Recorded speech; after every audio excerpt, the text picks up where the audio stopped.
नमस्कार दोस्तों, TNC bullet series में आपका हार्दिक स्वागत और अभिनंदन है। दोस्तों, जैसा कि आपको पता है कि रोज सुबह 7 बजे हम टीएनसी बुलेट सीरीज के माध्यम से एक इम्पोर्टेंट क्लास जो है वो आपके सामने लेके आते हैं। उस क्लास से रिलेटेड जो भी डाउट होते हैं उन सबको हम क्लियर करते हैं। साथ के साथ जो है वो चर्चा करते हैं कि इन फ्यूचर में उस पर्टिकुलर टॉपिक से किस प्रकार से और कहां से जो है वो क्वेश्चन आ सकते हैं, उनकी भी जो है वो हम चर्चा करते हैं। कुल मिला के हम कह सकते हैं कि कंप्लीट डेप्थ नॉलेज जो है वो हम टीएनसी बुलेट सीरीज के माध्यम से जो है वो प्राप्त करते हैं। तो इसी कड़ी में आज हमारे पास में 349 नंबर की क्लास आएगी, that is called CSF analysis. 1 number और 1 जनवरी 2025 से जो है वो हमने इन क्लासेज की जो है वो शुरुआत की थी और अब तक जो है वो हमने 348 क्लासेज जो है वो कंप्लीट कर लिए। आज हमारे पास में 349 नंबर की जो है वो क्लास आएगी, जिसको हम सीएसएफ एनालिसिस के माध्यम से जो है वो पढ़ेंगे। और कल जो हम क्लास लेंगे 350 नंबर की क्लास, वो हम लाइव लेंगे, क्योंकि जैसे आपको पता ही है कि हर 50 या 100 या 150 नंबर की जो हमारे पास में क्लास आती है उसको हम लाइव ही लेते हैं। तो कल जो है वो हम आपसे इसी टाइम पे फिक्स 7 बजे जो है वो मिलेंगे और वो हम लाइव सेशन में मिलेंगे, बिल्कुल सुबह 7 बजे नए टॉपिक के साथ में। तो तैयार रहिएगा। उसमें आप अपनी टीएनसी बुलेट सीरीज से रिलेटेड जो भी क्वेरीज हो या क्या इसमें इम्प्रूवमेंट करना चाहते हो या जो भी आपके कुछ डाउट्स हैं, वहाँ पे हम जो है वो क्लियर भी करेंगे और उस क्लास के बारे में भी जो है वो चर्चा करेंगे। तो कल सुबह 7 बजे जल्दी उठ के तैयार रहिएगा, क्योंकि कल जो है वो हम लाइव रहेंगे। आज हम ले लेते हैं हमारे पास में 349 नंबर की क्लास, दैट इज कल सीएसएफ एनालिसिस। सबसे पहले हम बात कर लेते हैं कि इस पर्टिकुलर टॉपिक से हमारे पास में एग्जाम में जो है वो क्वेश्चन किस तरीके से आते हैं।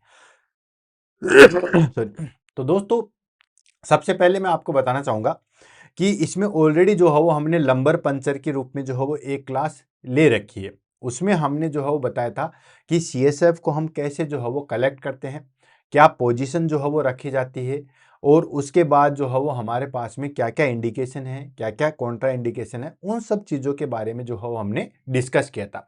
कुल मिला के सीएसएफ जो हम कलेक्ट करते हैं और वो सीएसएफ कलेक्ट करने के लिए कौन सी पोजीशन, कौन सी जो है वो हमारे पास में जगह पे हम नीडल डालते हैं, वो सारी चीज़ें हमने लंबर पंचर के माध्यम से जो है वो पूरा पढ़ लिया है।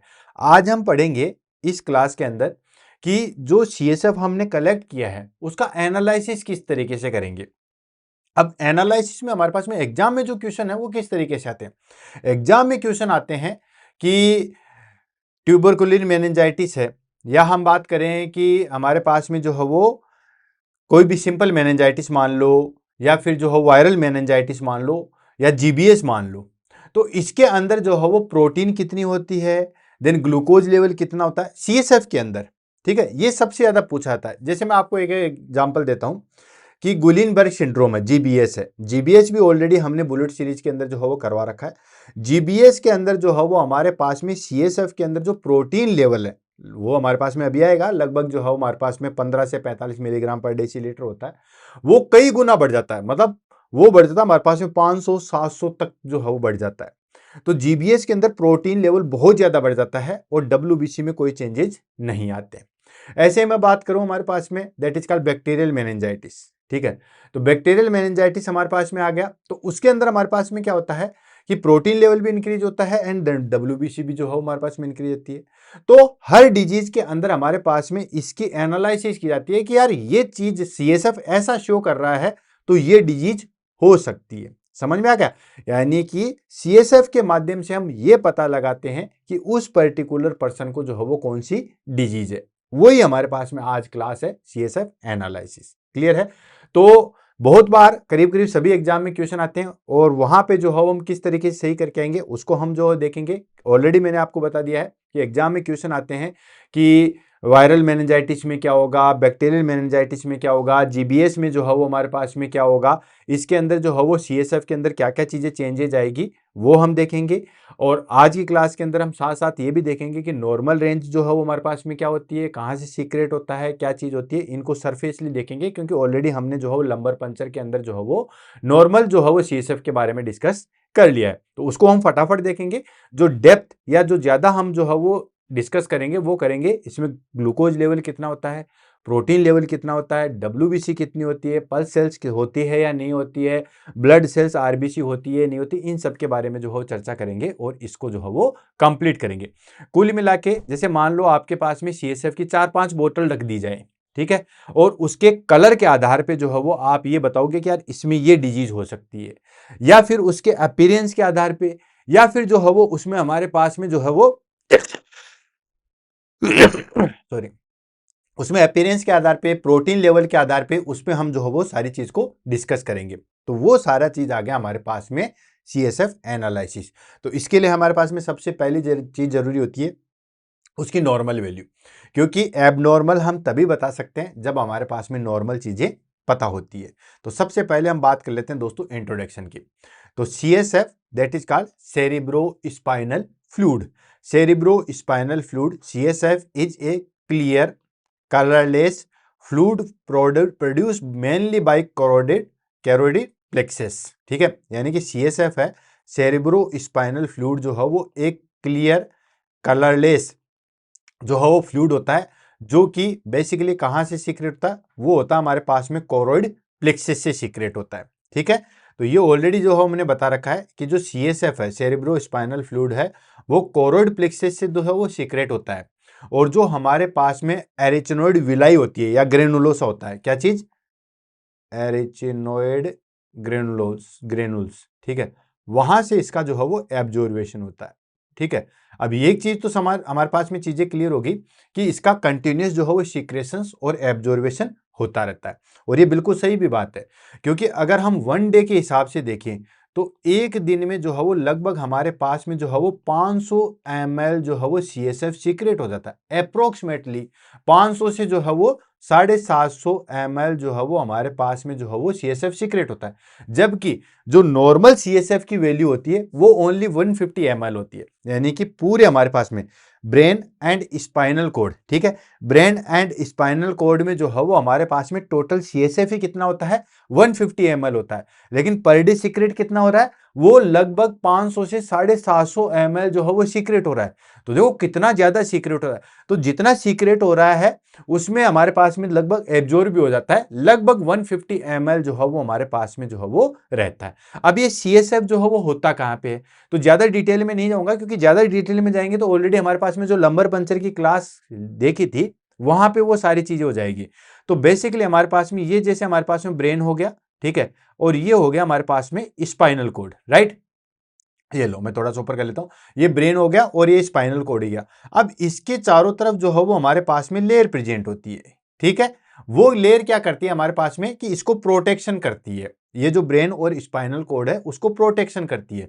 तो ये जो हमारे पास में लेयर प्रेजेंट होती है, ये बेसिकली हमारे पास में जो है वो 3 लेयर प्रेजेंट होती है। अब वो कैसे कैसे होती है उसको मैं बताता हूं। सबसे पहले हम बात करते हैं बिल्कुल जो ब्रेन और स्पाइनल कोड है उससे एक अटैच और चिपकी हुई जो है वो लेयर होती है, जिसको हम क्या कहते हैं दोस्तों, ड्यूरामेटर, सॉरी, ठीक है, जिसको हम क्या कहेंगे, पायामेटर, सॉरी, यह आएगा हमारे पास में जिसको हम कहेंगे पायामेटर। उसके बाद में एक लेयर और होती है जिसको हम बोलते हैं सब एरिचिनोइड मेटर, सब एरिचिनोइड मेटर। और सबसे आउटर जो होती है उसको बोलते हैं हमारे पास में ड्यूरामेटर, उसको हम क्या बोलेंगे दोस्तों, ड्यूरामेटर। तो ये 3 लेयर होती है। सबसे आउटर वाली हो गई हमारे पास में ड्यूरामेटर, देन उसके बाद में बीच वाली हो गई हमारे पास में सब एरिचिनोइड मेटर, और सबसे अंदर वाली लेयर होगी दैट इज कॉल्ड पायामेटर। याद रखने का तरीका मैं सबसे पहले आपको बताता हूं। पाया मतलब पास, इस चीज से याद रखिए, पाया का मतलब हो गया पास। तो जो सबसे पास वाली लेयर है जो ब्रेन और स्पाइनल कोड से बिल्कुल चिपकी हुई है, ये जो आप ब्लू कलर में देख रहे हो, ये हो गया हमारे पास में पायामेटर, राइट। देन उसके बाद में हमारे पास में जो है वो स्पेस आ जाता है जिसको हम बोलते हैं सब एरिचिनोइड स्पेस। ठीक है, वहां पे हमारे पास में, और इसी के अंदर जो है वो हमारे पास में क्या होता है दोस्तों, CSF सर्कुलेट होता रहता है। सब एरिचिनोइड जो स्पेस है सब एरिचिनोइड स्पेस है, वहां पे हमारे पास में जो है वो CSF सर्कुलेट होता है। देन उसके बाद होता है ड्यूरामेटर, और ड्यूरामेटर में एक लेयर प्रेजेंट होती है जिसको हम बोलते हैं सब ड्यूरल स्पेस। इसके बीच में जो स्पेस होता है उसको हम बोलते हैं सब ड्यूरल स्पेस। ठीक है, तो अगर हम जैसे बाहर से जाएंगे तो सबसे पहले स्किन को उठाएंगे तो सबसे पहले एक लेयर प्रेजेंट होगी जिसको हम क्या कहेंगे दोस्तों, ड्यूरामेटर। जैसे अंदर जाएंगे सब ड्यूरल स्पेस, देन उसके बाद जाएंगे एरिचिनोइड मैटर, देन उसके अंदर जाएंगे सब एरिचिनोइड स्पेस, एंड देन अंदर जाएंगे तो पायमीटर आएगा। तो जो हमारे पास में सब एरिचिनोइड स्पेस है वहां पे जो है वो हमारे पास में CSF जो है वो सर्कुलेट होता रहता है। अब ये CSF जो है वो क्या कार्य करता है, अब इसकी नॉर्मल जो है वो हमने ये तो देख लिया है कि ये जो हमारे पास में क्लियर होता है और कलरलेस होता है, मतलब बिल्कुल क्लियर और कलरलेस होता है, कोई इसका स्पेसिफिक कलर जो है वो नहीं होता है, बिल्कुल ट्रांसपेरेंट होता है, क्लियर होता है। अब इसके बात कर लेते हैं कि इसका फंक्शन क्या है। ये जो है हमारे पास में क्या करता है, protect brain and spinal code, shock absorber का काम करता है। ठीक है, यानी कि जो हमारे पास में ब्रेन और स्पाइनल कोड है, ठीक है, उसके अंदर शॉक एब्जॉर्बर का मतलब कोई भी बाहर से कोई चोट लगे या आघात लगे तो उसके अंदर शॉक एब्जॉर्बर का जो है वो कार्य करता है। तो पहली चीज जो है वो हमारे पास में आ गई ये वाली, कि ये जो हमारे पास में ब्रेन और स्पाइनल कोड है उसमें शॉक एब्जॉर्बर का जो है वो काम करती है। जैसे हमारे पास में सस्पेंशन नहीं आता, जैसे हम सोफे के अंदर बैठते हैं तो शॉक कैसे एब्जॉर्ब कर लेता है, इस तरीके से। सेकेंड इसका फंक्शन आ गया हमारे पास में मेंटेन स्टेबल केमिकल एनवायरमेंट। भाई इसके अंदर जो है वो हमारे पास में एक पर्टिकुलर मात्रा में जो है वो ग्लूकोज और प्रोटीन होती है। तो ये जो है वो हमारे पास में एक जो है वो स्टेबल केमिकल एनवायरनमेंट जो है वो प्रोवाइड करता है। भाई ब्रेन को लगभग जितनी चीजें चाहिए उस हिसाब से जो है वो केमिकल एनवायरनमेंट जो है वो प्रोवाइड करता है। नेक्स्ट आ गया रिमूव मेटाबॉलिक वेस्ट, जो भी हमारे पास में मेटाबॉलिक वेस्ट है वो इसके द्वारा जो है वो रिमूव हो जाते हैं। नेक्स्ट आ गया प्रोवाइड न्यूट्रिएंट्स, ऑफ कोर्स इसके अंदर ग्लूकोज है, देन उसके बाद में कोई भी चीजें है तो इसके अंदर जो है वो हमारे पास में ये न्यूट्रिएंट्स जो है वो प्रोवाइड करता है। नेक्स्ट आ जाता है हमारे पास में मेंटेन इंट्राक्रेनियल प्रेशर।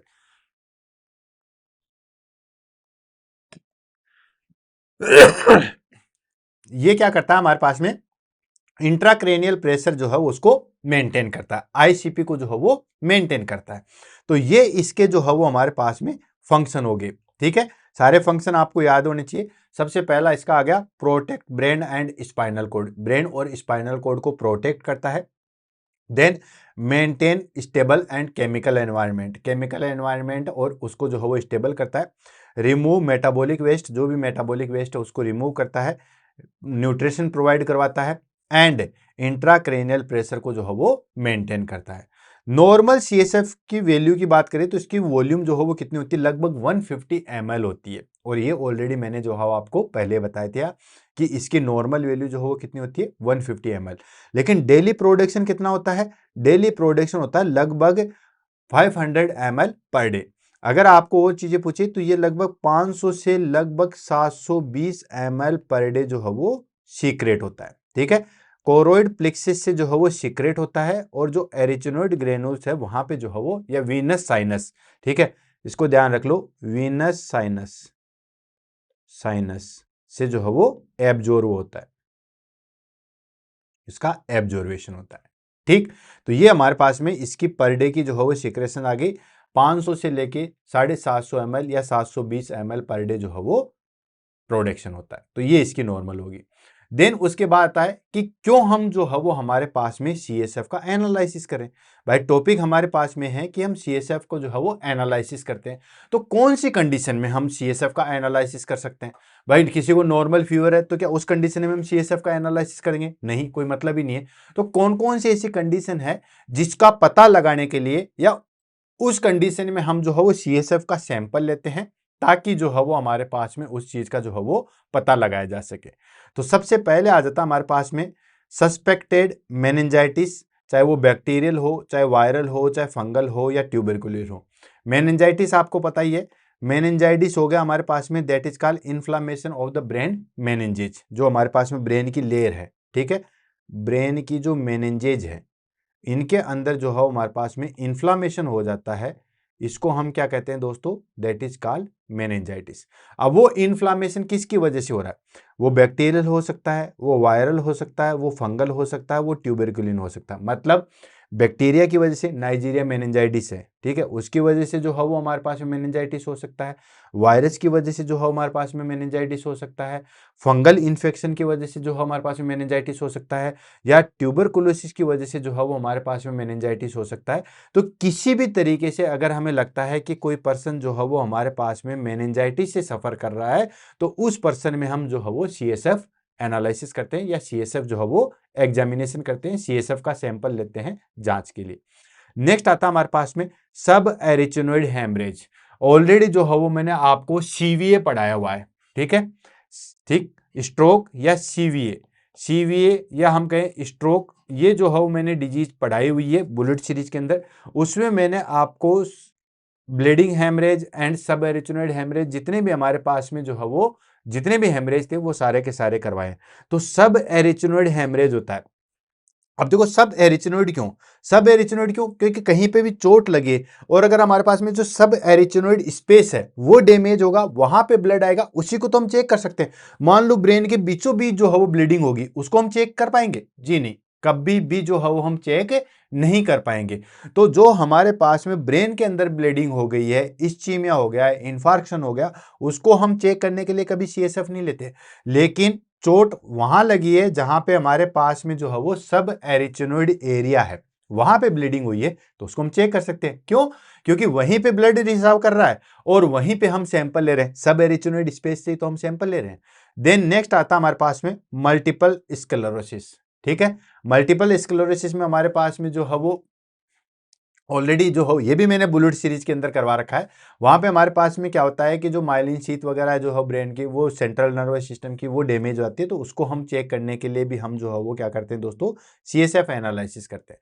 नेक्स्ट आ गया GBS, ग्यूलिन बेर सिंड्रोम, ठीक है। ये एक ऑटो इम्यून डिजीज है जिसके अंदर हमारे पास में जो है वो पेरिफेरल नर्व जो होती है उसमें जो हम पैरालिसिस हो जाता है, और इस कंडीशन के अंदर भी हम जो है वो CSF एनालिसिस करते हैं।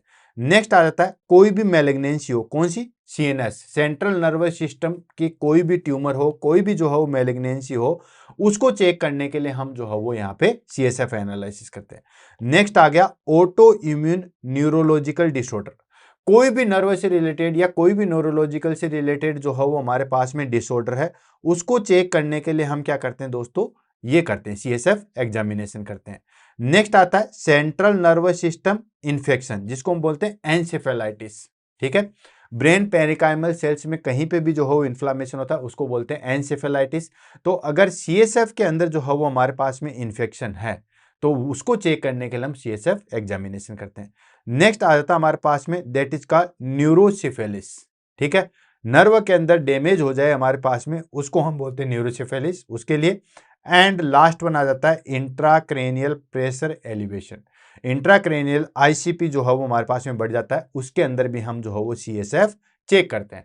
तो आप अगर इनमें कोई भी डिजीज को पढ़ोगे, ठीक है, मेनिंजाइटिस पढ़ोगे, वो भी मैंने बुलेट सीरीज के अंदर करवा रखा है, मतलब ऑलरेडी हमने 348 क्लासेज ले रखी है, तो इसका मतलब ये नहीं है कि हमने इतनी क्लासेज ली है तो कुछ पढ़ाया नहीं है भाई।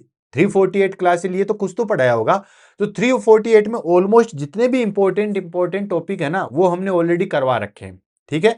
तो इनको सर्च करने के लिए आपके पास में सीधा है, या तो आप जो है वो TNC के चैनल पे जाइए, प्लेलिस्ट में जाइए, TNC बुलेट पे 1 नंबर से लेके शुरू से लेके अब तक की जो है वो क्लासेस डली हुई है, या आप सिंपली जो है वो TNC टाइप कीजिए, मतलब यूट्यूब में जाइए, सर्च में TNC बुलेट डालिए और जो भी टॉपिक आपके मन में आ रहा है उसको सर्च कीजिए, वो आपको मिल जाएगा, ठीक है। क्योंकि इतना कोर्स हमने जो है वो फ्री ऑफ कॉस्ट करवा दिया, और फ्री ऑफ कॉस्ट करवा दिया तो इसका मतलब ये नहीं है कि हमने सिर्फ और सिर्फ जो है वो सुपरफिशियली करवाया, बहुत डेप्थ जो है वो हमने इस चीज को जो है वो कंप्लीट करवाया है। क्यों? क्योंकि जो बच्चे कोचिंग तक नहीं जा सकते हैं या फाइनेंशियल प्रॉब्लम की वजह से जो है वो चीजें नहीं कर पाते हैं, उनके लिए जो है फ्री ऑफ कॉस्ट जो है वो हमने अप्लाई किया था। तो जैसे मेनिंजाइटिस मैंने आपको पढ़ाया था, सब एरिचिनोइड हेमरेज मैंने आपको बताया, मल्टीपल स्क्लेरोसिस मैंने आपको बताया, गुइलेनबर्ग सिंड्रोम जो हो मैंने आपको बताया हुआ है, देन एनसेफेलाइटिस जो हो मैंने आपको पढ़ाया हुआ है, इंट्राक्रेनियल प्रेशर जो हो मैंने आपको पढ़ाया हुआ है। तो इन सब के आप अगर डायग्नोस्टिक इवोल्यूशन देखोगे तो उसमें जरूर जरूर ये लिखा हुआ आता है कि हम CSF जो है वो चेक करते हैं, ठीक है, या CSF जो है वो एनालिसिस करते हैं। तो यही चीज मैं यहाँ पे बताना चाहूंगा कि कौन कौन सी कंडीशन में हम CSF जो है वो चेक करते हैं। तो ये हमारे पास में कुछ लिस्ट है जिसके अंदर हम CSF जो है वो चेक करते हैं। देन उसके बाद हम बात कर लेते हैं how CSF is collected. Cerebro spinal fluid को हम कैसे जो है वो कलेक्ट करते हैं, CSF को हम जो है वो कैसे कलेक्ट करते हैं। तो ऑलरेडी जो है वो मैंने बता रखा है, लंबर पंचर की क्लास लिए आप सिंपली जो है वो देख लेना कि लंबर पंचर की जो है वो हमने क्लास लिए, इसके अंदर हम जो है वो हमने पूरी चीज जो है वो दे रखी है। ठीक है, लंबर पंचर के अंदर पूरी चीज एक्सप्लेन कर रखी है कि कहाँ से हम लेते हैं, क्या पोजीशन हम देते हैं, देन प्री प्रोसीजर में हम क्या क्या चीजें करते हैं, क्या क्या जो है वो हमें इंस्ट्रूमेंट अपने पास में जो है वो रखने चाहिए, देन आफ्टर प्रोसीजर जो है वो हम क्या करते हैं, पेशेंट की जो है वो पोजीशन किस तरीके से रखते हैं, वो सारी चीजें बच्चों में जो है वो कहाँ पे इंसर्ट करते हैं, एडल्ट में कहाँ पे इंसर्ट करते हैं, कौन सी कंडीशन में हम CSF नहीं लेते हैं, ये सारी चीजें मैंने आपको जो है वो लंबर पंचर के अंदर जो है वो एक्सप्लेन की हुई है। तो उतना डिटेल में हम नहीं जाएंगे, सुपरफिशियली हम देख लेते हैं कि जो लंबर पंचर करते हैं तो हम नीडल जो है वो डालते हैं, वो डालते हैं L3 L4 के अंदर या फिर L4 L5 स्पेस के अंदर डालते हैं। ठीक है, ये हमारे पास में जैसे स्पाइनल कॉर्ड है, स्पाइनल कॉर्ड में शुरू में आ जाता है हमारे पास में सर्वाइकल, उसके बाद में आ जाता है हमारे पास में थोरेसिक, और उसके बाद में आती है लंबर वर्टिब्रा। राइट, तो ये लंबर वर्टिब्रा जो है हमारे पास में पांच होती है, L1 से लेके L5 तक होती है, L1 L2 L3 L4 L5। तो हम निडल कहाँ पे डालते हैं, L3 L4 के बीच में या L4 L5 के बीच में जो है वो डाली जाती है, और फिर हम CSF को जो है वो कलेक्ट कर लेते हैं। अब कैसे कलेक्ट करते हैं, क्या करते हैं, कैसे भेजते हैं, वो सब चीजें हम डिस्कस नहीं करेंगे, क्योंकि उनको अगर हम डिस्कस करेंगे तो ऑलरेडी 1 घंटा हमारे पास में यहीं पे खराब हो जाएगा, इसलिए उनको डिस्कस नहीं करेंगे। हम अपने पॉइंट से रिलेटेड, CSF एनालिसिस से रिलेटेड जो है वो डिस्कस करते हैं कि हम लगभग जो है वो 3 वाइल लेते हैं, 3 वाइल्स आर जनरली जो है वो कलेक्टेड है। ठीक है, 3 वाइल्स जो है वो नॉर्मली अगर हम CSF एनालिसिस ले लें तो 3 वाइल लेते हैं। अगर डॉक्टर ने स्पेशली जो है वो किसी पर्टिकुलर टेस्ट के लिए बोला है तो फिर हम चौथी वाइल ले लेते हैं, अदरवाइज 3 वाइल तो हम लेते ही लेते हैं। समझ में आ गया भाई, आपको CSF कलेक्ट करना है, CSF आपको कलेक्ट करना है तो लगभग जो है वो हमारे पास में 3 वाइल जो है वो हम लेंगे ही लेंगे। हाँ, डॉक्टर ने अगर कोई स्पेशल टेस्ट के लिए बोला है तो हो सकता है हम जो है वो नेक्स्ट वाइल भी कलेक्ट कर लें, अदरवाइज 3 वाइल जो है वो हम कलेक्ट करते करते हैं। अब वो 3 वाइल्स जो है वो हमारे पास में कौन कौन सी होगी उसको हम ले लेते हैं। पहले आ गई एक ट्यूब 1 जो हम भेजते हैं केमिस्ट्री लैब में एंड सीरोलॉजिकल एग्जामिनेशन के लिए। ठीक है, biochemistry lab and serological examination के लिए हम जो है वो भेजते हैं। सेकंड आ गए हमारे पास में ट्यूब सेकंड, इसको हम भेजते हैं माइक्रोबायोलॉजी लैब में, जिसमें हम उसकी कल्चर करवाएंगे एंड ग्राम स्टेनिंग करवाएंगे। ठीक है, नेक्स्ट आ गए हमारे पास में ट्यूब थर्ड, इसमें के अंदर हम सेल काउंट करते हैं। इसके अंदर हमारे पास में सेल काउंट में RBC हो गया या WBC हो गया या पस सेल्स हो गया, जितनी भी हमारे पास में सेल्स है उनको काउंट करने के लिए हम जो है वो लेते हैं। तो 3 ट्यूब तो आपको मस्ट लेनी ही लेनी है। कौन कौन सी, ट्यूब 1, ट्यूब 2 और ट्यूब 3। अब आपसे कोई पूछ ले भाई 3 क्यों, तो भाई एक ट्यूब तो जाएगी हमारे पास में केमिस्ट्री लैब में, जिसमें हम सीरोलॉजिकली एग्जामिनेशन करेंगे सीरम से रिलेटेड कि इसके अंदर जो है हमारे पास में प्रोटीन कितना है, देन ग्लूकोज कितना है, ये सारी चीजों के लिए जो है हमारे पास में बायोकेमिस्ट्री लैब में जाएगी।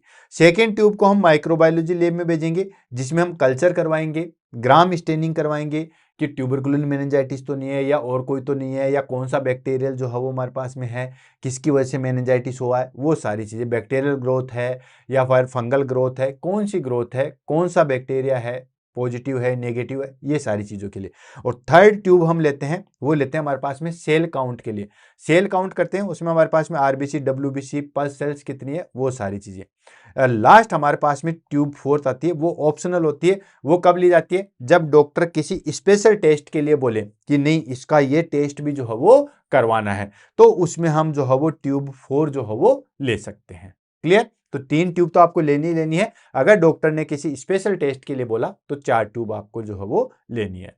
देन उसके बाद हम बात कर लेते हैं नॉर्मल जो है वो CSF क्या होता है। तभी तो आप फाइंड आउट करोगे कि भाई बैक्टीरियल मेनिंजाइटिस में CSF ऐसा होता है, ग्यूलिन-बेयर सिंड्रोम में हमारे पास में CSF ऐसा होता है, वो सारी चीजें। तो पहले हम अपीयरेंस की बात कर लेते हैं, देन 1 बाय 1 करके चलेंगे। सबसे पहले हम बात करें कि नॉर्मल कंडीशन में जो हमारे पास में CSF होता है, यानी कि जो हमारे पास में सेरेब्रो स्पाइनल फ्लूइड होता है, नॉर्मल की बात करें तो नॉर्मल में हमारे पास में कितना होता है, बिल्कुल क्लियर एंड कलरलेस जो है वो हमारे पास में होता है। क्या होता है, बिल्कुल क्लियर और कलरलेस जो है वो CSF होता है। उसमें किसी भी प्रकार की जो है वो कोई ट्यूबरिसिटी या फिर हम बात करें कि इसके अंदर जो है वो कोई भी जो है वो केमिकल नहीं होता है। केमिकल इन द सेंस कि भाई इसका अपीयरेंस येलो हो जाए या रेड हो जाए या व्हाइट हो जाए, ऐसा बिल्कुल नहीं होता। बिल्कुल जो है हमारे पास में क्लियर और कलरलेस जो है वो हमारे पास में इसकी अपीयरेंस होती है। अगर बैक्टीरियल मेनिंजाइटिस है, किसी भी क्लाइंट को जो है हमारे पास में बैक्टीरियल मेनिंजाइटिस है, तो CSF जो है वो टूब्रोइड या क्लाउडी कलर का होगा। क्लाउडी मतलब धुंधला। अगर हम CSF को देखेंगे तो वो जो है वो हमारे पास में धुंधले कलर का होगा, धुंधले इन नेचर का होगा, राइट। देन उसके बाद वायरल मेनिंजाइटिस में CSF तो जो हो बिल्कुल क्लियर होता है, लेकिन उसके अंदर जो हमारे पास में ग्लूकोज है, प्रोटीन है, उनमें जो है वो अल्ट्रेशन आएगा, ठीक है। नेक्स्ट आता है हमारे पास में ट्यूबरकुलर मेनिंजाइटिस। ट्यूबरकुलर मेनिंजाइटिस में हमारे पास में स्लाइटली जो है वो ओपेलसेंट होता है, मतलब थोड़ा थोड़ा जो है वो हमारे पास में गाढ़े गाढ़े टाइप से होता है। नेक्स्ट आता है सब एरिचिनोइड हेमरेज। सब एरिचिनोइड हेमरेज में हमारे पास में दोस्तों जेंथोक्रेमिया टाइप से होता है, येलोइश होता है। ये चीज ध्यान रखना, ये एग्जाम में जो है वो पूछी गई है। एग्जाम में पूछा गया है कि सब एरिचिनोइड स्पेस में हमारे पास में जो है वो CSF का कलर कैसा होता है। अब बच्चों ने पढ़ रखा था येलोइश, ठीक है, कि इसका कलर जो है वो कैसा होता है, येलोइश। ऑप्शन में येलोइश था ही नहीं, ऑप्शन में हमारे पास में था जेंथोक्रोमिया, ठीक है। अब बच्चे कंफ्यूज हो गए। जेंथोक्रेमिया क्या होता है कि ये जो हमारे पास में जिसके पीछे भी मिया वर्ड आ जाए उसको हम क्या कहते हैं दोस्तों, दैट इज का रिलेटेड टू ब्लड। अब देखो सब एरिचिनोइड हेमरेज है, सब एरिचिनोइड हेमरेज है, तो हमारे पास में वो जो ब्लड सेल्स है वो कहां पे चली आ गई दोस्तों, CSF के अंदर आ गई। अब CSF के अंदर आ गई तो वो बिल्कुल रेडिश नहीं होती है, वो फिर येलोइश कलर की हो जाती है, जिसके कारण जिसको हम बोलते हैं जेंथोक्रोमिया। क्लियर। नेक्स्ट आता हमारे पास में ट्रोमेटिक टैप। ट्रोमेटिक टैप मतलब इन द सेंस कि कहीं पे भी जान लो ऐसा ट्रोमा या इंजरी हुई है जिसकी वजह से CSF के अंदर जो हमें ब्लड दिखाएगा, तो ब्लड दैट क्लियर विथ स्क्वेंटल ट्यूब्स, ठीक। तो सबको पता है कि कहीं चोट लगेगी और अगर एक्टिव ब्लीड है या ट्रोमेटिक जो है वो टैप है, तो ऑफकोर्स हमारे पास में CSF के अंदर जो है हमें क्या देखने को मिलेगा दोस्तों, ब्लड जो है वो देखने को मिलेगा। तो ये हो गया हमारे पास में नॉर्मल अपीयरेंस कैसी होती है। नेक्स्ट बात कर लेते हैं हमारे पास में ओपनिंग प्रेशर, यानी कि प्रेशर जो है वो हमारे पास में कितना होता है। तो CSF का प्रेशर ऑलरेडी जो है वो मैंने ICP के अंदर इंट्राक्रेनियल प्रेशर के अंदर बहुत डिटेल से बता रखा है। फिर भी मैं बताता हूं कि ये हमारे पास में CSF का प्रेशर जो है वो लेटने पे, बैठने पे और खड़े होने पे अलग अलग होता है, ये चीज ध्यान रखना, ठीक है। तो नॉर्मल प्रेशर की बात करें, ऐसा नहीं है हमारे पास में कि नॉर्मल हीमोग्लोबिन चाहे बैठा रहो चाहे खड़ा रहो कोई चेंजेस नहीं आते, लेकिन CSF में जो है वो चेंजेस आते हैं। तो CSF की अगर बात करें तो नॉर्मल की बात करें तो हमारे पास में नॉर्मल होती है 10 to 18 सेंटीमीटर ऑफ H2O, ठीक है। ये अगर हम सीधे लेटे हुए हैं तो उतना होता है, और अगर हम सिटिंग कंडीशन में हैं तो ये हमारे पास में 20 to 30 सेंटीमीटर ऑफ H2O होती है। अब देखो ये हमारे पास में जो है वो H2O लेवल में है, राइट। अब इनका mm ऑफ Hg कितना होता है ये मैंने ऑलरेडी जो है वो इंट्राक्रेनियल प्रेशर के अंदर बहुत अच्छे तरीके से बता रखा है। तो हमारे पास में ये तो हो गया सेंटीमीटर ऑफ H2। किसी भी चीज का प्रेशर, जैसे हमारे पास में BP मान लो या कोई भी चीज का प्रेशर हम जो है वो किस में मापते हैं, दो कंडीशन में मापते हैं, या तो हम mm ऑफ Hg में मापते हैं या सेंटीमीटर ऑफ H2O में मापते हैं। दो कंडीशन में हम जो है वो किसी चीज का प्रेशर मापते हैं। तो ये हमारे पास में ये हो गया 10 to 18 सेंटीमीटर ऑफ H2 या 20 to 30 सेंटीमीटर ऑफ H2। अब मुझे बताइए कि ये mm ऑफ Hg में जो है वो कितना होता है, वहां पे मैंने फॉर्मूला भी बताया हुआ है, बाकी आप इसमें जो है वो देखिए, मुझे बताइए, कमेंट कीजिए, तब मुझे लगा कि आप मेरी क्लास जो है वो ले रहे हैं। देन नॉर्मल प्रेशर कितना हो गया, 10 to 18 सेंटीमीटर ऑफ H2 लेटे हुए टाइम पे and 20 to 30 centimetre in sitting position में। अब कब जो है वो हमारे पास में CSF जो है वो प्रेशर बढ़ जाता है, कौन कौन सी ऐसी कंडीशन है जिसमें हमारे पास में जो है वो CSF का प्रेशर बढ़ जाएगा। तो सबसे पहले हम बात कर लेते हैं मेनिंजाइटिस। मेनिंजाइटिस क्या होता है दोस्तों, इन्फ्लामेशन ऑफ द ब्रेन मेनिंजेज, यानी कि जो ब्रेन की कवरिंग है उसके अंदर इन्फ्लामेशन हो जाता है, जिसको हम कहते हैं मेनिंजाइटिस। नेक्स्ट आ जाता है हमारे पास में सेरिब्रल एडिमा। एक्सेसिव अमाउंट में जो है हमारे पास में फ्लूइड का एक्यूमुलेशन हो जाता है, ठीक है, ब्रेन के अंदर, इसको हम बोलते हैं सेरिब्रल एडिमा। तो ये आ गया हमारे पास में मेनिंजाइटिस कंडीशन के अंदर जो हमारे पास में इंट्राक्रैनियल प्रेशर बढ़ जाता है या सीएसएफ बढ़ जाता है। सेरेब्रल एडिमा के अंदर जो हमारे पास में बढ़ जाता है।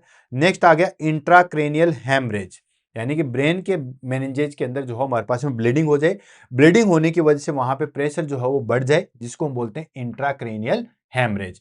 और अगर ब्रेन के अंदर ट्यूमर हो, तो ट्यूमर हो, मेनिंजाइटिस हो, सेरेब्रल एडिमा हो, इंट्राक्रैनियल हेमरेज हो, इन सब कंडीशन में हमारे पास में सीएसएफ का प्रेशर जो है वो बढ़ जाता है। अच्छा, डिक्रीज कब होता है? डिक्रीज होता है डिहाइड्रेशन की कंडीशन में। ऑफ कोर्स डिहाइड्रेशन में होगा तो इतना सीक्रेट ही नहीं हो पाएगा और जो सीएसएफ का प्रेशर जो है वो डिक्रीज हो जाएगा। एंड सीएसएफ अगर हमारे पास में लीकेज कर रहा है, ठीक है, न्यूरल ट्यूब डिफेक्ट है, जैसे मेनिंजियोसील्स है, मेनिंजियोमाइसील्स है, उनमें हमारे पास में अगर सीएसएफ जो है वो लीक कर रहा है, तो उस कंडीशन में भी हमारे पास में क्या होता है दोस्तों कि सीएसएफ का, या हम कहें कि सीएसएफ प्रेशर जो है वो डिक्रीज होता है। तो ये बात आ गई हमारे पास में अपीयरेंस प्रेशर की। पहले हमने डिस्कस किया अपीयरेंस के बारे में, फिर हमने बात की प्रेशर के बारे में। अब बात कर लेते हैं हमारे पास में ग्लूकोज के बारे में, फिर हम बात कर लेंगे हमारे पास में प्रोटीन के बारे में, राइट। फिर आता है हमारे पास में सीएसएफ केमिकल एग्जामिनेशन की बात करें तो उसमें सबसे पहले आता है ग्लूकोज लेवल जो है वो कितना होता है। तो ब्लड एंड सीएसएफ के कंपैरिजन में बात करें तो जो सीएसएफ का है उसके अंदर हमारे पास में लगभग जो है 0.6 जो है वो कम होता है, ठीक है। 0.5 का मतलब हो गया, जैसे मान के चलिए कि किसी पर्सन का नॉर्मल जो है वो ब्लड का लेवल जो है वो कितना होता है, या ब्लड में ग्लूकोज लेवल कितना होता है, 100 मिलीग्राम पर डेसीलीटर। तो सीएसएफ में जो है हमारे पास में ब्लड ग्लूकोज लेवल कितना होगा, लगभग 60 मिलीग्राम पर डेसीलीटर। यानी कि रेशियो जो चलता है हमारे पास में सीएसएफ का ब्लड ग्लूकोज का वो होता है 0.6, ये लगभग जो है हमारे पास में आता है। तो किसी भी चीज को अगर आपको मैथमेटिक्स वीक है तो ये इसको आप मल्टीप्लाई कर लीजिए। जैसे मान लो कोई भी आपको दे दे कि कोई पर्सन है, उसका ब्लड ग्लूकोज लेवल जो है वो हमारे पास में लगभग जो है वो कितना होता है, 120 मिलीग्राम पर डेसीलीटर होता है। तो इसका सीएसएफ जो है वो निकालो, तो 120 को जो है वो 0.6 से मल्टीप्लाई कर दो, ठीक है। तो ये आ जाएगा लगभग 72 मिलीग्राम पर डेसीलीटर, राइट। तो इस तरीके से आप चेक कर सकते हो, 0.6 जो है वो हमारे पास में रेशियो होता है। तो नॉर्मल आपको बताइए दोस्तों कितना होता है, 110 मिलीग्राम पर डेसीलीटर हमारे पास में नॉर्मल ब्लड ग्लूकोज लेवल होता है। इतना ही होता है, 110 मिलीग्राम पर डेसीलीटर जो है हमारे पास में ब्लड ग्लूकोज लेवल होता है। तो सीएसएफ में हमारे पास में कितना होगा, नॉर्मल आ जाएगी 45 से लेके 75 मिलीग्राम पर डेसीलीटर होता है। याद रखिए काफी बार जो है वो एग्जाम में पूछा गया है, normal glucose level in CSF, या सीएसएफ के अंदर नॉर्मल ग्लूकोज लेवल कितना होता है, तो 45 से लेके 75 मिलीग्राम पर डेसीलीटर होता है। रेशियो की बात करें तो सीएसएफ का और ब्लड ग्लूकोज का अप्रोक्सीमेटली 0.6 होता है। अच्छा, ये ग्लूकोज लेवल डिक्रीज कब हो जाता है, कौन कौन से इस कंडीशन में जो है वो डिक्रीज हो जाएगा। देखो ये सारी चीजें आएगी, जैसे ये हमारे पास में मेनिंजाइटिस के अंदर हम क्या करें कि हाँ बिल्कुल डिक्रीज होता है, तो यहां पे भी जो है मेनिंजाइटिस के अंदर हमारे पास में जो है ब्लड ग्लूकोज लेवल भी जो है वो डिक्रीज होगा। यानी कि अब फिर टर्म कंडीशन हम सारी लेंगे, अभी तो हम नॉर्मल रेशियो पढ़ रहे हैं, फिर आगे टर्म एंड कंडीशन पूरी लेंगे। जैसे बैक्टीरियल मेनिंजाइटिस में क्या होगा, तो देखो थोड़ी देर पहले हमने क्या बताया था, बैक्टीरियल मेनिंजाइटिस में सीएसएफ कैसा होता है, क्लाउडी नेचर का होता है, राइट। देन उसके बाद सेकंड हमने बताया है प्रेशर में कि वहां पे हमारे पास में प्रेशर जो है वो क्या होता है दोस्तों, बढ़ जाता है, ठीक। तीसरी चीज आती है कि हमारे पास में ग्लूकोज लेवल जो है वो क्या हो जाएगा, डिक्रीज हो जाएगा। तो ये सारी चीजें आपको याद होनी चाहिए, ट्रम तो एक एक चीज जो मैं आपको बता रहा हूं कि अपीयरेंस कैसा होता है वो भी याद रखो। देन प्रेशर किस में बढ़ जाता है किस में नहीं बढ़ जाता, तो प्रेशर का एक सीधा सीधा फंडा है, ठीक है। क्या चीज है, जितनी भी ऑलमोस्ट जितनी भी डिजीज है ना उसमें सब में प्रेशर बढ़ता है। कम किस में होता है, कम सिर्फ हमारे पास में या तो डिहाइड्रेशन की कंडीशन हो, वो आपको पता ही है, जब हमारी बॉडी में फ्लूइड कम हो जाएगा तो सीएसएफ भी कम ही होगा, या सीएसएफ अगर लीकेज कर रहा है, तो कोई भी चीज टंकी में अगर कोई चीज फूटी हुई टंकी है तो उससे तो पानी लीकेज करेगा, तो ऑब्वियसली वहां पे चीजें जो है वो कम हो जाएगी। तो प्रेशर को ज्यादा याद रखना। बाकी ब्लड ग्लूकोज की भी ट्रिक्स बताता हूं, ऑलमोस्ट सब में जो है ब्लड ग्लूकोज लेवल जो है वो डिक्रीज ही मिलता है, सिर्फ वायरल मेनिंजाइटिस में। वायरल मेनिंजाइटिस में ब्लड ग्लूकोज लेवल जो है वो न इंक्रीज मिलता है न डिक्रीज मिलता है, नॉर्मल मिलता है।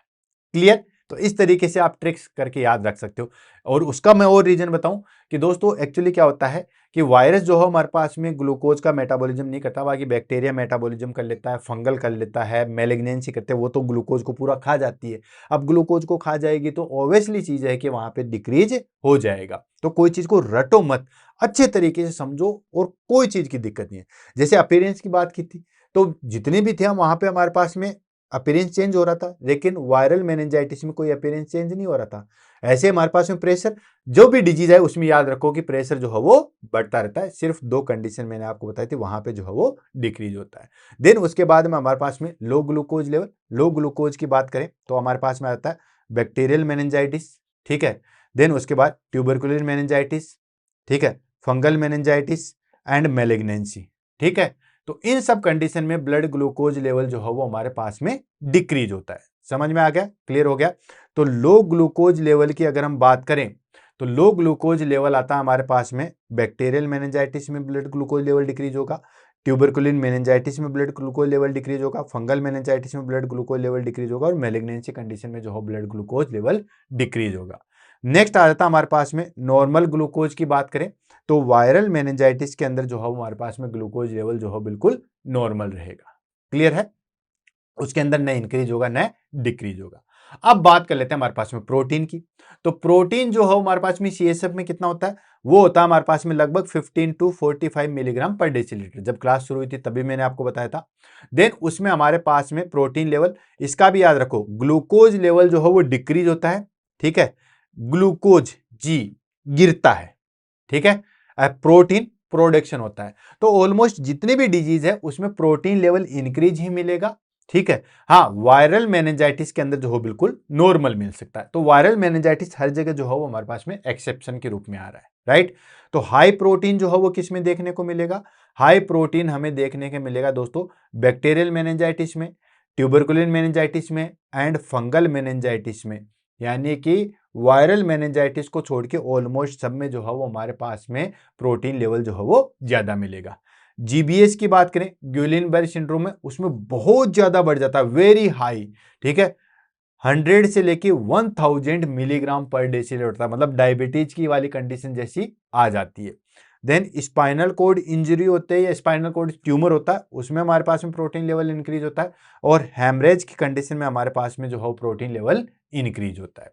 तो ये कुछ कंडीशन है जहां पे हमारे पास में प्रोटीन लेवल जो है वो इंक्रीज हो रहा है। डिक्रीज किस में होता है या नॉर्मली स्लाइटली किस में इंक्रीज होगा, वायरल मेनिंजाइटिस में, जो कि बार बार जो है वो एक्सेप्शन के रूप में आ रहा है। क्लियर है। नेक्स्ट आता है हमारे पास में क्लोराइड। क्लोराइड की अगर हम बात करें तो क्लोराइड जो है हमारे पास में नॉर्मल कितना होता है, 118 से लेके 132 मिली इक्विवेलेंट पर लीटर। यानी कि क्लोराइड जो है हमारे पास ब्लड से जो है वो ज्यादा होता है, क्योंकि नॉर्मल क्लोराइड लेवल आपको पता है 96 से लेके जो है हमारे पास में कितना होता है, 96 से लेके 108 मिली इक्विवेलेंट पर लीटर होता है। तो ये हमारे पास में जो है वो थोड़ा सा इक्विवेलेंट जो है वो ज्यादा होता है। क्लोराइड लेवल किस में डिक्रीज देखने को मिलेगा, तो ये डिक्रीज मिलेगा ट्यूबरकुलिन मेनिंजाइटिस में, बैक्टीरियल मेनिंजाइटिस में जो हो डिक्रीज मिलेगा, बाकी सब में जो है वो क्लोराइड लेवल जो हो ऑलमोस्ट नॉर्मल मिलता है, ठीक है। तो ये हमारे पास में कंडीशंस थी जिस चीज के अंदर मैंने आपको एक्सप्लेन किया कि इसके अंदर ये चीजें जो है वो इंक्लूड होती है, राइट। अब हम करेंगे लैक्टेज की बात।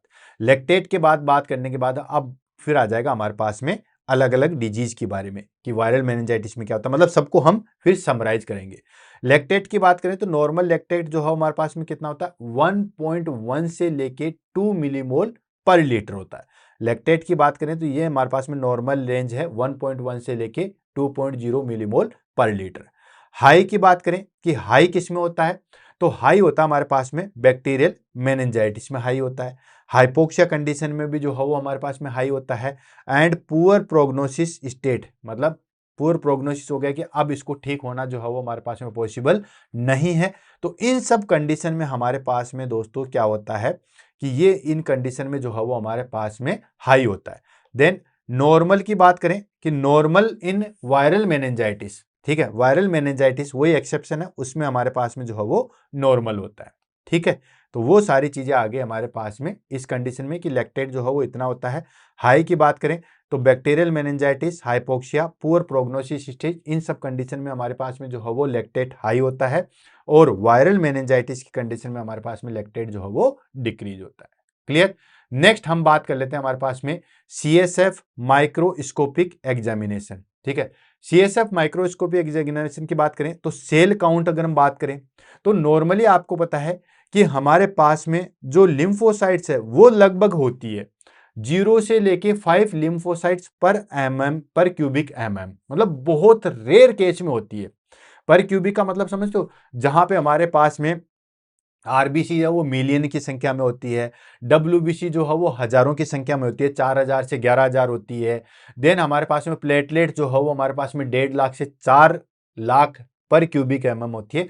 वहां पे अगर हम बात करें तो लिम्फोसाइट सिर्फ और सिर्फ जो है वो हमारे पास में कितनी होती है दोस्तों, 0 से लेके 5 जो है वो होती है पर क्यूबिक होती है। ठीक है, पर क्यूबिक जो है वो हमारे पास में होता है। नेक्स्ट हम बात करते हैं नो न्यूट्रोफिल्स। न्यूट्रोफिल जो हो बिल्कुल भी नहीं होती है और आरबीसी भी जो है वो नहीं होती है। मतलब सेल काउंट के नाम से जो है हमारे पास में न न्यूट्रोफिल्स होती है न आरबीसी होती है। हाँ, लिम्फोसाइट जो है वो 0 से लेके 5 मतलब 0 से लेके 5 बहुत कम होता है पर क्यूबिक पर क्यूबिक का मतलब समझो 1 ऐसे, 1 ऐसे और 1 ऐसे। ठीक है, जैसे ये मान लो ये है, ये 1 देन ये 1 देन ये 1 ये तो घर गोल है, मतलब 1 ऐसे चौड़ाई में, 1 ऐसे और 1 हाइट में, तो ये हो गया पर क्यूबिक उसमें हमारे पास में लगभग 0 से लेके 5 जो है वो लिम्फोसाइट्स प्रेजेंट होते हैं। एबनॉर्मल की बात करें कि किसमें जो है वो हमारे पास में ज्यादा होती है, तो दोस्तों न्यूट्रोफिल्स कब इंक्रीज हो जाती है, जब बैक्टीरियल मेनिंजाइटिस होता है तब न्यूट्रोफिल्स इंक्रीज होती है। और ये आपको भी पता है दोस्तों कि जब भी बैक्टीरियल होता है तो हमारे पास में जो है वो न्यूट्रोफिल्स या डब्ल्यूबीसी जो है वो इंक्रीज होती है। लिम्फोसाइट्स की बात करें तो viral, tuberculin and fungal meningitis में लिम्फोसाइट्स इंक्रीज होती है। ठीक है, याद रख लेना जिस तरीके से मैंने याद रखा है एनबी। ठीक है, एनबी की अगर हम बात करें तो एनबी में हमारे पास में क्या होता है, न्यूट्रोफिल जो है बैक्टीरियल मेनिंजाइटिस में जो है वो इंक्रीज होती है। बाकी सब में जो है वो हमारे पास में जो है वो लिम्फोसाइट्स इंक्रीज होती है, ये ध्यान रखना। ठीक है, एनबी की बात करें तो न्यूट्रोफिल जो है हमारे पास में बैक्टीरियल मेनिंजाइटिस में जो है वो इंक्रीज होती है, बाकी लिम्फोसाइट्स इंक्रीज होती है वायरल में, ट्यूबरकुलिन में और फंगल मेनिंजाइटिस में। इसेनोफिल की बात करें तो आपको पता है इसेनोफिल जो है हमारे पास में पैरासाइटिक इन्फेक्शन के लिए जो है वो काम करती है। तो पैरासाइटिक इन्फेक्शन में जो है वो हमारे पास में इसेनोफिल इंक्रीज होती है। और आरबीसी ऑफ कोर्स जहां कहीं पे भी ब्लीडिंग की बात हो जाएगी, जैसे सब एरिचिनोइड हेमरेज है या ट्रोमेटिक टेप है, वहां पे डब्ल्यूबीसी जो है वो इंक्रीज देखने को मिलेगी। तो सिंपल है, कोई चीज को रटना नहीं है। देखो इस स्लाइड को मैं यहां पे ऐसे कर लेता हूं। अब क्या बताया हमने, उल्टा चलो, आरबीसी हमें कब देखने को मिलेगी, जब कभी कहीं पे भी हेमरेज हो, सब एरिचिनोइड हेमरेज हो या फिर ट्रोमेटिक टैप हो, कहीं पे भी चोट लगी तो ब्लड निकलेगा, ब्लड हमें सीएसएफ में दिख जाएगा उसमें। ठीक है, इसेनोफिल स्पेशली आपको पता ही है पैरासाइटिक इन्फेक्शन में इसेनोफिल देखने को मिलती है, तो इसेनोफिल आ गई। देन उसके बाद बीएन।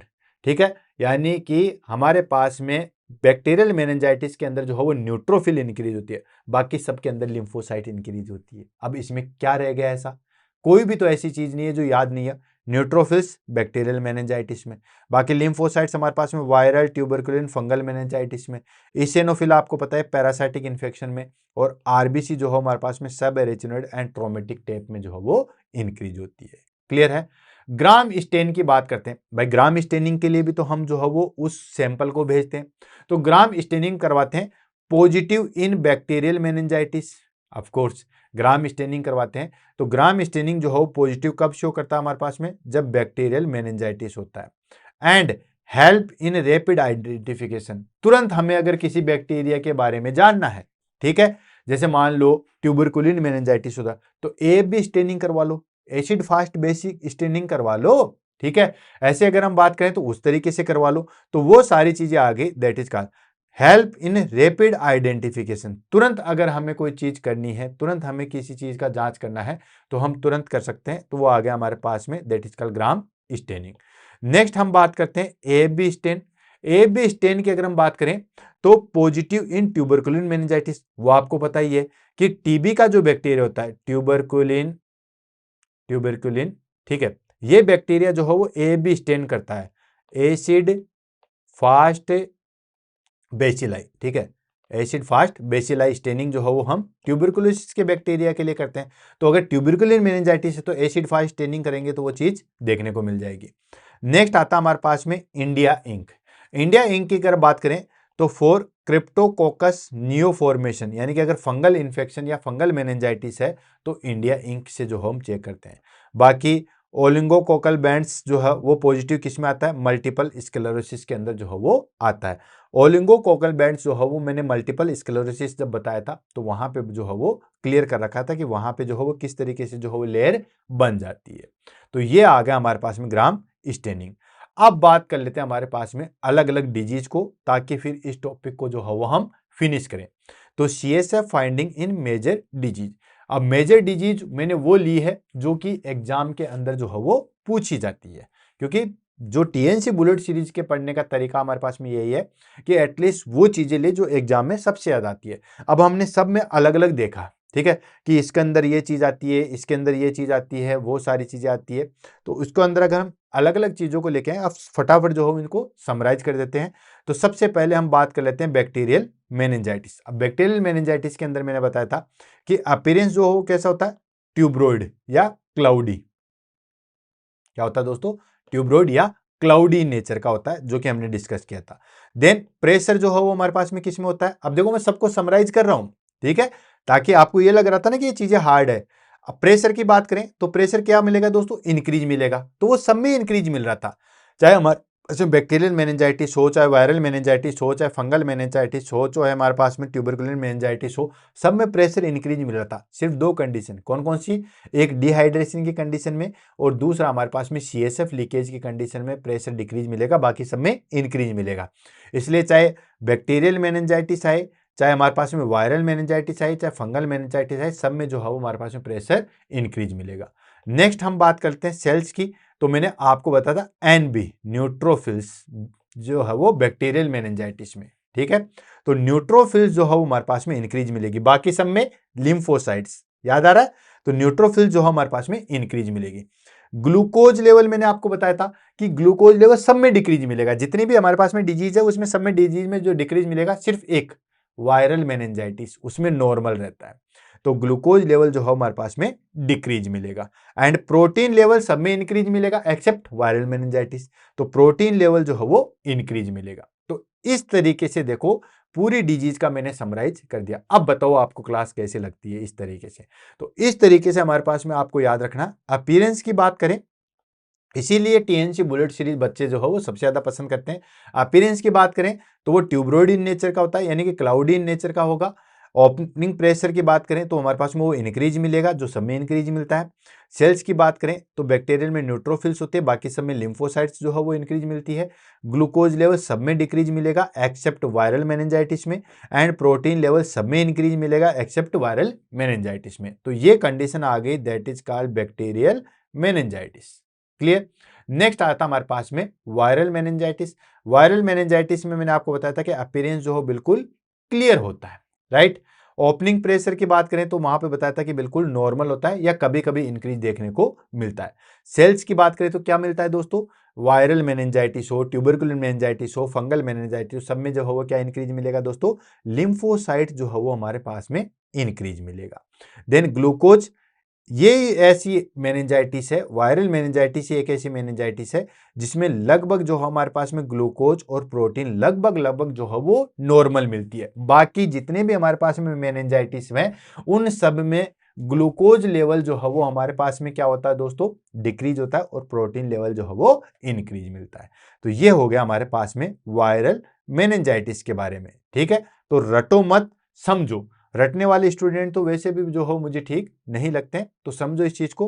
अपीयरेंस बिल्कुल क्लियर होता है वायरल मेनिंजाइटिस में, ओपनिंग प्रेशर नॉर्मल होता है, इसमें लिम्फोसाइट्स जो है वो इंक्रीज होती है, बाकी ग्लूकोज एंड प्रोटीन लेवल दोनों जो है वो नॉर्मल होते हैं। नेक्स्ट हम बात करते हैं ट्यूबरकुलिन मेनिंजाइटिस या ट्यूबरकुलर मेनिंजाइटिस। ट्यूबरकुलिन मेनिंजाइटिस की बात करें तो अपीयरेंस की बात करें तो ये जो है हमारे पास में ओपल सेंट या कोबवेव क्लोट जो है वो देखने को मिलेगा, ठीक है। कोबवेव क्लोट की बात करें तो हमारे पास में लगभग जो है वो कुछ कुछ जो है वो जैसे जैसे क्लोट फॉर्मेशन नहीं होता उस तरीके से देखने को मिलेगा। सेल्स की बात करें तो वही हमारे पास में कि बैक्टीरियल मेनिंजाइटिस में हमारे पास में न्यूट्रोफिल्स इंक्रीज होती है, बाकी सब में जो है वो लिम्फोसाइट्स इंक्रीज होती है। ग्लूकोज लेवल वही डिक्रीज मिलेगा, प्रोटीन लेवल जो है हमारे पास में इंक्रीज मिलेगा और क्लोराइड जो है वो डिक्रीज मिलेगा।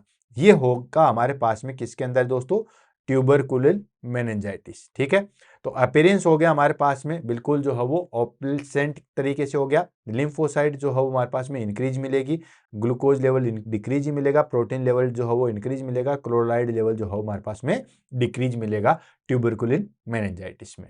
फंगल मेनिंजाइटिस की बात करें, क्रिप्टो जिसको हम कह सकते हैं, फंगल मेनिंजाइटिस में वही चीज है हमारे पास में, लिम्फोसाइट्स वही इंक्रीज मिलेगी। अपीयरेंस की बात करें तो ये स्लाइटली जो है वो क्लाउडी होता है, सारे में अपीयरेंस चेंज होता है सिर्फ वायरल मेनिंजाइटिस को छोड़ के। अगर आपने वायरल मेनिंजाइटिस को पकड़ लिया ना तो यूं मान लो आपने सारी चीजों को जो है बहुत अच्छे तरीके से कंप्लीट कर लिया। अपीयरेंस की बात करें तो ये स्लाइटली जो है वो हमारे पास में क्लाउडी होता है। सेल्स की बात करें तो इसके अंदर लिम्फोसाइट्स जो है हमारे पास में इंक्रीज मिलेगी, ग्लूकोज लेवल आपको पता ही है सब में जो है वो डिक्रीज मिलता है, सिर्फ और सिर्फ वायरल मेनिंजाइटिस में नॉर्मल मिलता है। देन उसके बाद आता है हमारे पास में प्रोटीन की बात करें तो प्रोटीन जो है वो हमारे पास में इंक्रीज मिलता है, और इंडिया इंक की बात करें तो वो हमारे पास में जो है वो पॉजिटिव आती है। ये स्पेशली जो मैंने बताया था इंडिया इंक टेस्ट, वो स्पेशली किया जाता है हमारे पास में फंगल मेनिंजाइटिस के अंदर। ठीक है, वो मैंने वहां पे भी जो है वो अलग से लिखवाया हुआ है। ठीक है, फंगल मेनिंजाइटिस की कंडीशन में जो है वो इंक्रीज मिलता है। नेक्स्ट हम बात कर लेते हैं सब एरिचिनोइड हेमरेज।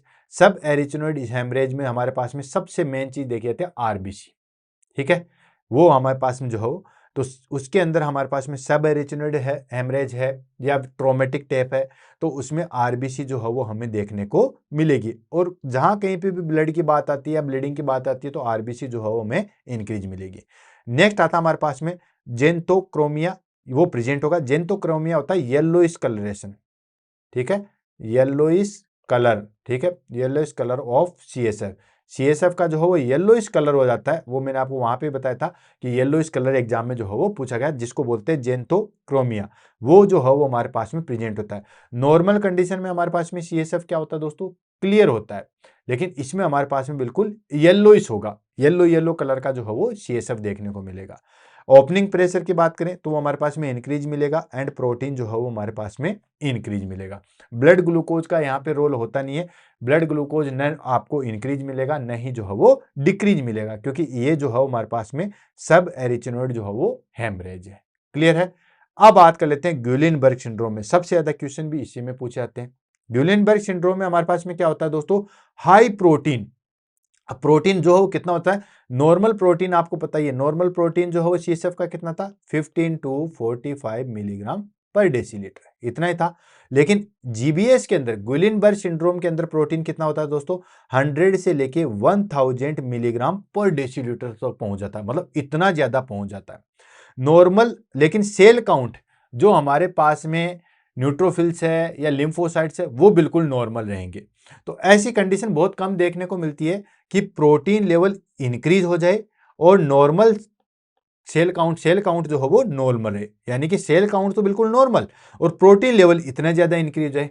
इसको हम कहते हैं एक कंडीशन जिसको बोलते हैं एल्बुमिनोसाइटोलॉजिक डिसोसिएशन। ये कीवर्ड है, ध्यान रखना, एग्जाम में पूछा गया है कि जीबीएस के अंदर क्या देखने को मिलता है, तो जीबीएस के अंदर जो हो दोस्तों एल्बुमिनोसाइटोलॉजिकल डिसोसिएशन देखने को मिलता है।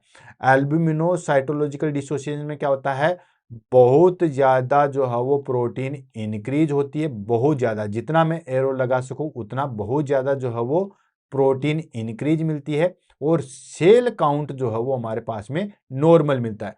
नॉर्मली क्या होता है कि अगर प्रोटीन लेवल इंक्रीज हो रहा है तो आपको सेल काउंट भी जो है वो आपको इंक्रीज देखने को मिलेगा, लेकिन इसके अंदर हमारे पास में प्रोटीन लेवल बहुत ज्यादा होता है और सेल काउंट जो नॉर्मल मिलता है, जिसको बोलते हैं एमनोसाइटोलॉजिकल डिसोसिएशन। ये जीबीएस के अंदर जो है वो देखने को मिलता है, काफी बार एग्जाम में जो है वो पूछा गया इसलिए याद रखना।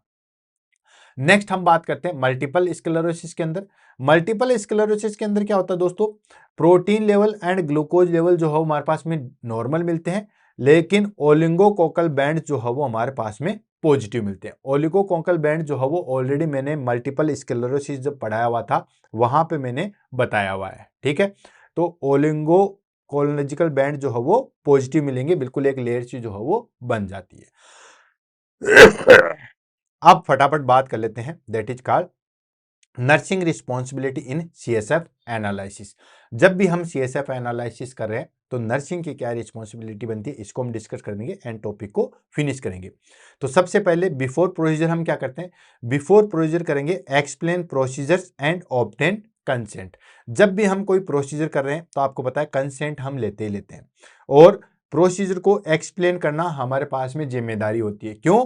क्योंकि ये पेशेंट का राइट होता है कि उनको जो है वो हम एक्सप्लेन करें, राइट। तो बिफोर प्रोसीजर की बात करें तो प्रोसीजर को जो है वो हमारे पास में एक्सप्लेन करेंगे कि अब हम इस तरीके से सीएसएफ जो है वो कलेक्ट करेंगे, क्यों करेंगे वो भी चीज हम जो है वो उनको बताएंगे, एंड कंसेंट फॉर्म ले लेंगे। देन चेक क्लोटिंग प्रोफाइल, ये सबसे मस्ट है। क्लाइंट की जो है वो क्लोटिंग प्रोफाइल चेक करते हैं, उसका ब्लीडिंग टाइम कितना है, क्लोटिंग टाइम कितना है, एपीटीटी कितना है, ये सारी चीजें हम पहले से जो है वो चेक करते हैं, ताकि हम जो है वो इंसर्ट करेंगे, निडल इंसर्ट करेंगे तो किसी तरीके की कोई जो है वो क्लोटिंग से रिलेटेड जो है प्रॉब्लम ना आ जाए। पोजीशन की बात करेंगे तो साइड लाइन पोजीशन फीटल या सिटिंग पोजीशन में करते हैं। ये ऑलरेडी जो है मैंने लंबर पंचर जब बताया था वहां पे अच्छे तरीके से जो है वो डिस्कस कर रखा है, ठीक है। तो वहां पे आप देख सकते हो लंबर पंचर में हमने इसको बताया सी शेप पोजीशन या सिटिंग पोजीशन। एंड जो भी हम इक्विपमेंट काम में ले रहे हैं वो सारे के सारे स्टरलाइज होनी चाहिए, क्योंकि बिल्कुल हम सीएसएफ कलेक्ट कर रहे हैं तो ये हमेशा जो है वो स्टरलाइज प्रोसीजर में आता है। ड्यूरिंग प्रोसीजर हमारे पास में क्या रिस्पॉन्सिबिलिटी मिलती है, ड्यूरिंग प्रोसीजर हमारे पास में रिस्पॉन्सिबिलिटी मिलती है maintain strict asepsis. Strict asepsis technique जो हम मेंटेन करते हैं, वाइटल साइन जो है वो हम मॉनिटर करते हैं कि कहीं वाइटल साइन जो है वो काफी ज्यादा ऊपर नीचे तो नहीं हो रहे, and assist patient to stay still, मतलब बिल्कुल उसी पोजीशन में पेशेंट रहे, वो सारी चीजें, मतलब अगर सिटिंग पोजीशन में ऐसे है तो ऐसे के ऐसे बैठा रहे, अगर सी शेप या साइड लाइन पोजिशन में तो वैसे के वैसा रहे, जब तक उसको हिलने के लिए न बोला जाए तब तक ना हिले। जो जिस पोजीशन में कहते हैं ना स्टेचू वाली कंडीशन, तो वो उस कंडीशन में रहे। आफ्टर प्रोसीजर जो हमारे पास में नर्सिंग की क्या रिस्पॉन्सिबिलिटी बनती है, आफ्टर प्रोसीजर के बाद में नर्सिंग की रिस्पॉन्सिबिलिटी बनती है कि क्लाइंट जो है फ्लैट लेटा रहे, कब लगभग जो है वो 4 से 6 घंटे के बाद, जैसे ही सीएसएफ कलेक्ट लिया उसके बाद तुरंत मूवमेंट नहीं करना है, लगभग 4 से 6 घंटे तक जो है बिल्कुल फ्लैट लेटा रहे, बिल्कुल बिना पिल्लो लगाए हुए जो है वो लेटा रहे। एंड मॉनिटर करना है, किस किस चीज को मॉनिटर करना है कि क्लाइंट को हेडेक तो नहीं हो रहा है, जहां से हमने सैंपल लिया था वहां से सीएसएफ लीक तो नहीं कर रहा है, हालांकि वहां पे टेप लगाते थे लेकिन फिर उसको भी चेक करना है कि कहीं सीएसएफ लीक तो नहीं हो रहा है, किसी भी प्रकार का कोई इन्फेक्शन तो नहीं हुआ, मतलब अगर आपने अनस्टाइल टेक्निक काम में लिए, किसी भी प्रकार का कोई न्यूरोलॉजिकल चेंजेस तो नहीं आ रहा उस क्लाइंट के अंदर, ठीक है। देन फ्लूइड जो है वो सही तरीके से ले रहा है या मेंटेन कर रहा है, वो सारी चीजें। एंड जो भी हमने वायल कलेक्ट की थी उसको इमीडिएटली जो है वो लेबल करके कहाँ भेजना है दोस्तों, लेब के अंदर भेजना है। ये हमारे पास में जो है वो नर्सिंग की रिस्पॉन्सिबिलिटी बनती है। अब फटाफट जो है वो हम इस टेबल को ले लेते हैं और इस टॉपिक को जो है वो फिनिश करते हैं। हालांकि सारी चीजें आपके जो है वो टिप ऑफ द टंग हो गई होगी, लेकिन फिर भी फटाफट जो है वो क्लियर कर लेते हैं। पहले हम पैरामीटर्स की बात करेंगे, फिर हम नॉर्मल रेंज क्या होती है, फिर बैक्टीरियल, वायरल, ट्यूबरकुलोसिस एंड सब एरिथ्रोइड हेमरेज की। सीधा सीधा बात है, नॉर्मल में हमारे पास में बिल्कुल क्लियर होता है सीएसएफ वगैरह। प्रोटीन की बात करें तो ऑलमोस्ट सब में जो है वो हमारे पास में प्रोटीन लेवल जो है वो इंक्रीज हो जाती है, सिर्फ और सिर्फ वायरल मेनिंजाइटिस में। ग्लूकोज की बात करें तो ऑलमोस्ट सब में जो है हमारे पास में ग्लूकोज लेवल जो है वो डिक्रीज मिलता है, सिर्फ वायरल मेनिंजाइटिस में, और सब एरिथ्रोइड हेमरेज का तो आपको पता है उसमें भी नॉर्मल मिलेगा। सेल्स की बात करें तो नॉर्मल न आरबीसी रहती है, न हमारे पास में लिम्फोसाइट होती है, न न्यूट्रोफिल्स होती है, कुछ भी नहीं होता, थोड़ा बहुत जो है हमारे पास में 0 से 5% लिम्फोसाइट जो है हमें देखने को मिलती है। फिर भी अगर हम बात करें तो बैक्टीरियल मेनिंजाइटिस में न्यूट्रोफिल्स इंक्रीज मिलती है, बाकी सब में जो है वो हमारे पास में लिम्फोसाइट इंक्रीज मिलती है। हाँ, सब एरिथ्रोइड में आपको पता है आरबीसी जो है वो इंक्रीज मिलेगी। प्रेशर की बात करें तो ऑलमोस्ट सब डिजीज के अंदर जो है प्रेशर इंक्रीज होता है, सिर्फ और सिर्फ अगर हम बात करें तो डिहाइड्रेशन या सीएसएफ लीकेज की कंडीशन हो तो उसमें डिक्रीज होता है। देखो सारी चीजें जो है वो बिल्कुल आपकी अंगुलियों पे हो गई है, ठीक है। तो देखो फटाफट अपीयरेंस की बात करें तो नॉर्मल जो है हमारे पास में सीएसएफ जो है बिल्कुल क्लियर होता है, बैक्टीरियल में ट्यूबरॉइड होता है, मतलब क्लाउडी कलर का होता है, वायरल में बिल्कुल क्लियर होता है, ठीक है, और ट्यूबरकुलोसिस में ओप्लेसेंट होता है, एंड सब एरिचिनोइड में जो है वो हमारे पास में जेंथोक्रोमिया होता है, मतलब लगभग जो है वो येलोइश कलर का होता है। ठीक है, नेक्स्ट हम बात करते हैं सेल्स की। तो नॉर्मल हमारे पास में जो है वो लगभग 0 से 5 जो है वो सेल्स प्रेजेंट होती है। बैक्टीरियल मेनिंजाइटिस में न्यूट्रोफिल इंक्रीज होती है, बाकी सब में लिम्फोसाइट्स इंक्रीज होती है। वायरल मेनिंजाइटिस में लिम्फोसाइट इंक्रीज होगी, ट्यूबरकुलिन मेनिंजाइटिस में लिम्फोसाइट इंक्रीज होगी, फंगल इन्फेक्शन में लिम्फोसाइट इंक्रीज होगी। हाँ, सब एरिचिनोइड में जो है वो हमारे पास में आरबीसी हमें देखने को मिलेगी। ग्लूकोज की बात करें तो नॉर्मल जो है वो हमारे पास में ग्लूकोज लेवल जो है नॉर्मल होता है। नॉर्मल कितना होता है लगभग हमारे पास में? नॉर्मल होता है 45 से लेके 75 मिलीग्राम पर डेसीलीटर होता है। अगर ब्लड और सीएसएफ का कंपैरिजन करें तो वो हमारे पास में लगभग जो है 0.6 होता है, जो कि मैंने आपको फॉर्मूला से बता दिया था। ग्लूकोज की बात करें तो सब में ग्लूकोज लेवल जो है वो डिक्रीज होता है। वायरल मेनिंजाइटिस में नॉर्मल होता है और सब एरिचिनोइड का तो आपको पता है उसमें भी ग्लूकोज का रोल नहीं होता है। तो देखो ग्लूकोज लेवल जो है वो बैक्टीरियल में डिक्रीज मिलेगा, ठीक है, ट्यूबरकुलोसिस में डिक्रीज मिलेगा, बाकी वायरल मेनिंजाइटिस और सब एरिचिनोइड में जो है वो नॉर्मल मिलेगा। प्रोटीन की बात करें तो मैंने आपको बताया था कि सब में जो है वो इंक्रीज मिलेगी सिवाय वायरल मेनिंजाइटिस में, या फिर हम बात करें, ठीक है।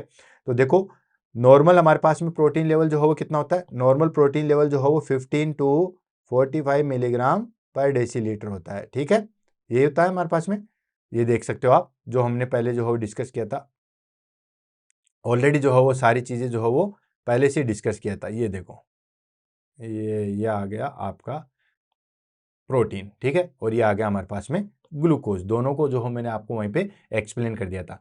तो प्रोटीन की बात करें तो प्रोटीन हमारे पास में 15 से लेके 45 मिलीग्राम पर डेसीलीटर होता है। ठीक है, ये सारे में जो है वो हमारे पास में प्रोटीन सब में इंक्रीज होता है सिवाय वायरल मेनिंजाइटिस में, ठीक है, या उसमें भी कई बार इंक्रीज हो सकता है।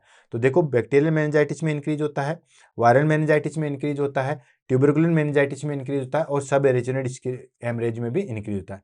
प्रेशर की बात करें तो प्रेशर जो हमारे पास में नॉर्मल होता है, ठीक है, कितना होता है वो मैंने आपको बताया 10 टू 18 सेंटीमीटर H2 जो है वो सिटिंग पोजीशन में या लाइन डाइंग पोजीशन में होता है, एंड स्टैंडिंग पोजीशन में हमारे पास में 20 टू 30 होता है। तो नॉर्मल ओपनिंग प्रेशर की बात करें तो नॉर्मल होता है, बैक्टीरियल में हमारे पास में इंक्रीज होता है, वायरल में जो है हमारे पास में इंक्रीज होता है, ट्यूबरकुलोसिस में इंक्रीज होता है और सब एरिचिनोइड स्पेस में जो हमारे पास में इंक्रीज होता है। तो प्रेशर लगभग जो है वो सब में इंक्रीज होता है। तो दोस्तों इसी के साथ आज हमारे पास में CSF एनालिसिस की क्लास 349 नंबर की क्लास जो है वो कंप्लीट होती है। क्लास कैसे लगी, कितना आपको समझ में आया, उसके बारे में जो है वो 2 शब्द जरूर कहिएगा दोस्तों। आपसे कोई किडनी नहीं मांग रहा, आपसे सिर्फ कमेंट मांग रहे हैं। और हाँ, कल सुबह 7 बजे जो है वो लाइव आएगा, क्योंकि कल सुबह 7 बजे की जो हमारे पास में क्लास आएगी उसको हम लाइव लेंगे, आपसे रूबरू होंगे, आपके जो भी चीजें हैं उनके हम जवाब देंगे। क्या इंप्रूवमेंट हम टीएनसी बुलेट सीरीज में कर सकते हैं, नेक्स्ट ईयर के अंदर हम टीएनसी बुलेट सीरीज को किस तरीके से लेके आ सकते हैं, एमसीक्यू बेस पे लेके आएंगे या उसको सब्जेक्ट बेसिस पे लेके आएंगे या उसको टॉपिक बेस पे लेके आएंगे, वो सारी चीजें भी आप जो है वो डिस्कस कर सकते हो। इसलिए कल सुबह 7 बजे तैयार रहेगा दोस्तों लाइव सेशन के लिए। तब तक के लिए दोस्तों all the best, have a nice day, thank you so much.